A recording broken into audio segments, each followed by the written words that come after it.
Guillermo, tú eres un creador de legislación, realmente la experiencia que tienes, y yo quisiera sacar el tema del marco legal de este Estado, que en definitiva es el que define los canales de participación y da el marco para ser reales la participación de la sociedad civil frente al Estado. ¿Qué se debe modificar? ¿Cómo debe ser ese marco legal para que no sea un freno? Es decir, ¿cómo se logra mayor incidencia de la sociedad civil en el Estado para que no sea un complemento pasivo? Bueno, muchas gracias, Chacho.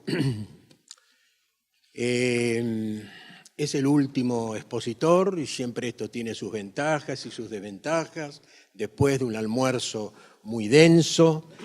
Y entonces, como nos pediste que sea algo movidito, yo les traigo una noticia.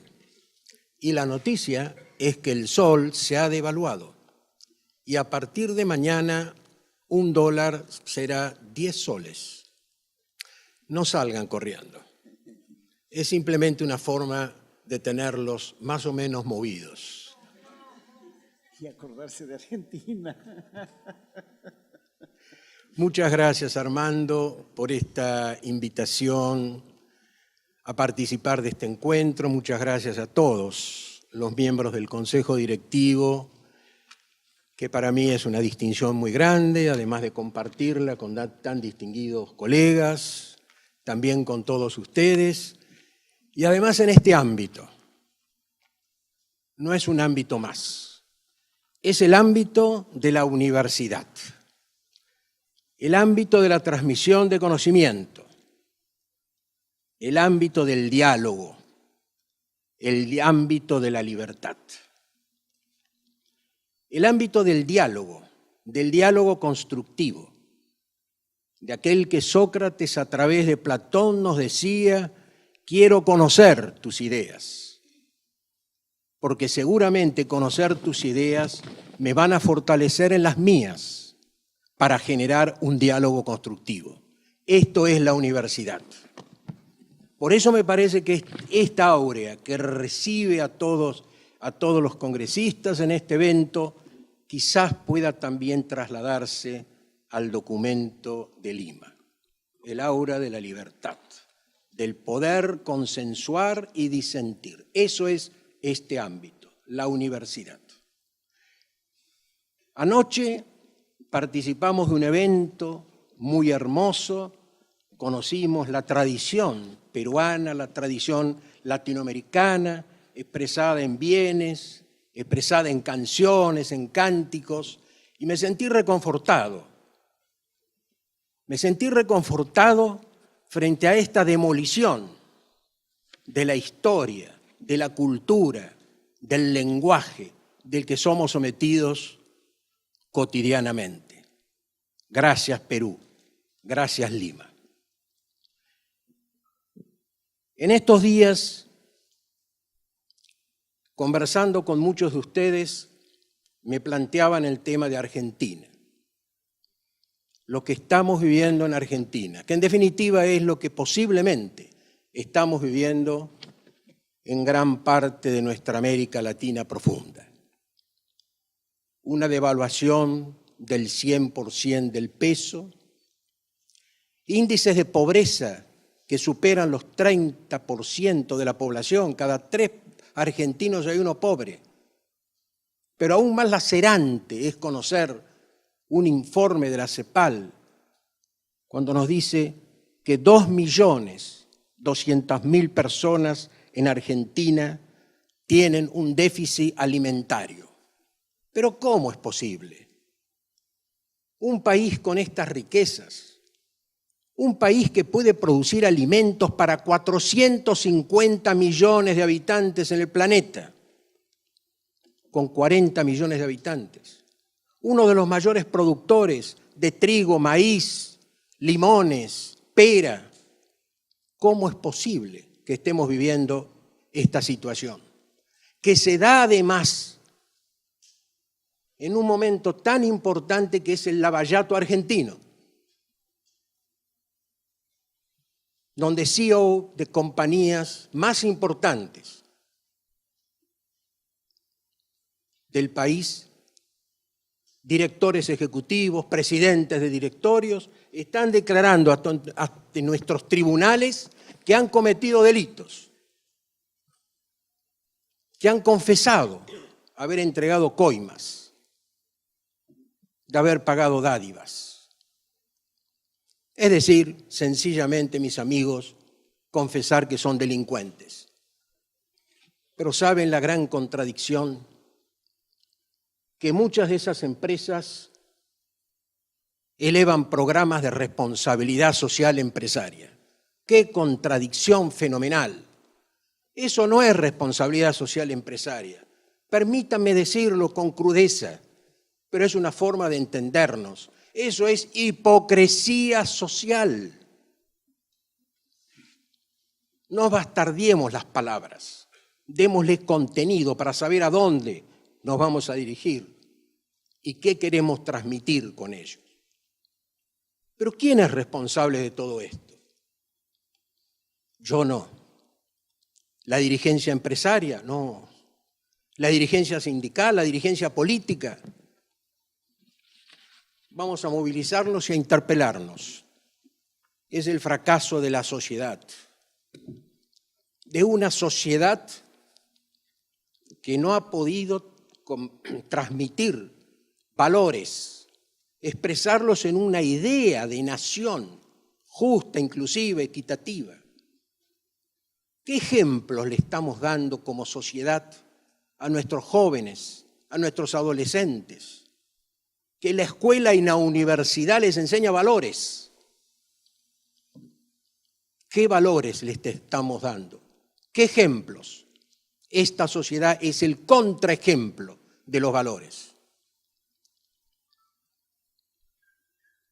Y por eso son los déficits que tenemos en materia de educación, de la cual se habla mucho, pero también los interpelo. ¿Nos interesa realmente la educación?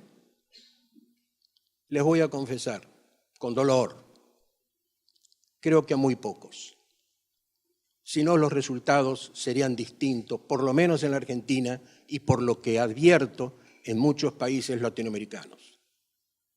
Son palabras que utilizamos como comodines, pero que realmente no tienen un contenido serio, cierto. Ahora, ¿cómo salimos de esto? Y muchas veces utilizamos aquella figura de la luz al final del túnel. Ahora, podemos verla desde dos perspectivas, esa luz que se aproxima y que es una nueva odisea, o es también la luz de la esperanza, la luz que seguramente nos puede llegar a guiar a refundar la República. Y yo, como bien se decía esta mañana, soy optimista. ¿Saben por qué? Porque hay una reserva moral. Porque no todos los ciudadanos somos lo mismo y que hay una reserva también en los jóvenes que con entusiasmo, con pasión, quieren un país distinto. Y creo que ese es uno de los senderos que nos puede llevar a la salida de este túnel. Pero también es cierto que es muy importante la participación ciudadana. Otro concepto que puede ser huero de contenido, porque la participación ciudadana, máxime con el diálogo con el Estado, se traduce claramente en un ejercicio de responsabilidad cívica. La participación ciudadana es convicción, pero también es convicción con acción, y también es convicción con acción y con perseverancia, porque no hay nada fácil en la vida si no se es perseverante, y mucho más con el diálogo con el Estado, con el diálogo con el gobierno, con el diálogo con los funcionarios. No todos los funcionarios con los cuales hablamos y les participamos de nuestras inquietudes, de nuestros programas, de nuestros proyectos para mejorar la legislación, para hacerla más accesible a la gente, son proclives a atendernos. Ellos también tienen sus ideas sobre el sector social y también tienen su desconfianza, porque siempre nos comentan, bueno, hay muchas asociaciones y fundaciones que no hacen bien las cosas. Y es cierto, hay muchas, pero siempre lo digo, eso no deja de ser la patología del ecosistema, porque la mayoría de las organizaciones sociales funcionan muy bien, funcionan tan bien que vienen a cubrir los déficits de un Estado muchas veces ausente. Porque cuando el programa nos invitaba a hablar del rol de la sociedad civil como complemento del Estado, la palabra complemento es vincularse con otro. Y a veces la sociedad civil y las organizaciones no tienen con quién completarse porque el Estado está ausente. Entonces es difícil también generar y construir ese diálogo, mucho más a partir del grado de desconfianza, a partir del grado de representatividad. En Argentina se calcula que hay más de 100.000 organizaciones sociales. Solo el 20, el 25% han sido reconocidas por el Estado. Quiere decir que hay un 70%, 75% de organizaciones informales. Entonces, ¿qué grado de representatividad tenemos nosotros quienes trabajamos en las redes? Y el Estado y los funcionarios nos hacen saber. Ustedes no representan a todo el sector. Y quizás tienen razón. No representamos a todo el sector.